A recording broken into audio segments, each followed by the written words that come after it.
Hey guys, my name is Rahul and this is a video write-up for the challenge Lost Evidence, which was a part of the forensics category of the Bristol City of Winter Edition challenge that was live the past weekend. So I wasn't able to solve the challenge because one of my tools wasn't working, but the main motive for this video is to show you some of the tools that you might not have come across. So let's read the description first. A buddy of mine is in a serious trouble. He works for the feds and accidentally deleted a pen drive containing crucial evidence. Can you get it back and tell us what the evidence is? We need to know what the suspect bought. We have been provided with the zip file. I have already gone ahead and downloaded the zip file. So I'll be showing it to you in my terminal. Okay, so the file is evidence.zip. Let's go ahead and unzip it.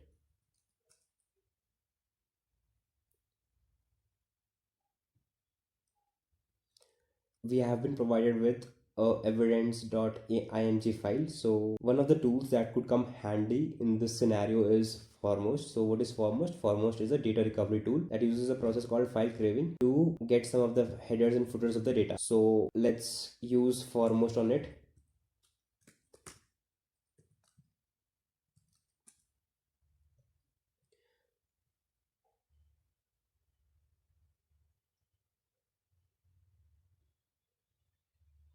You can see that nothing gets displayed on the terminal as a part of the output, but it does create a folder by the name of output. So let's cd into it, output. We have been provided with a text file and a folder. So the text file tells us about the process and the files that it was able to extract. For now, let's go into the wave directory. So there are two wave files, and before I play it out for you, let me just show you something. So if I just list everything and even the sizes, the file sizes are the same, only the names are different. So they both are the same files. Let's use Sonic Visualizer to play them and look if there's some hidden QR code so that we can get the flag.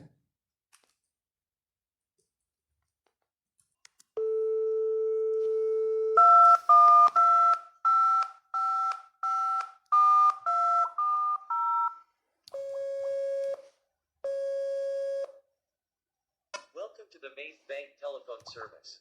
Please enter your account number now. Okay, so I looked into the layer category to add a few spectrograms to see if I could get some flag or if there's some flag hidden in it or some QR code for that matter. Let's play the end part of the audio file.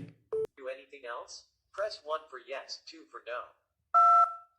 Thank you for using the main. Thank you. Press 1 for yes, 2 for no. Please use your touchtone keys to enter the personal message. End the message using the hash button.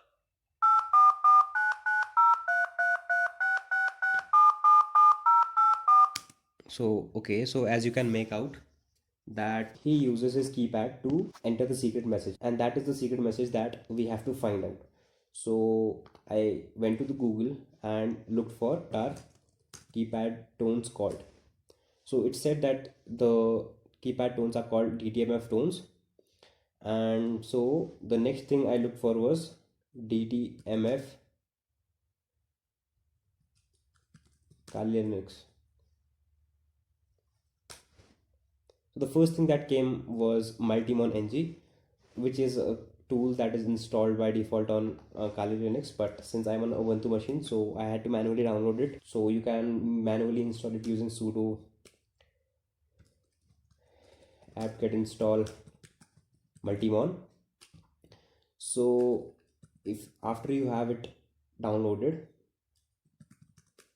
let's look for the options. There are a few options like -t and -a that you'll be using. Multimon-t for the type of file, that is wave, -a for the type of decoder that you want to use, which is DTMF, and the name of the file 00.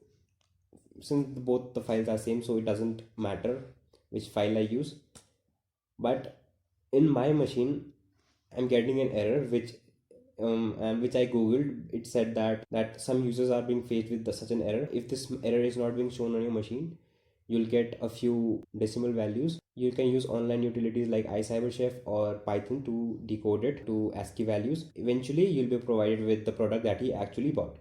Oh, so okay, thank you guys. If you like the video, please click on the like button and subscribe to my channel. It really motivates me to make more of these. Thank you.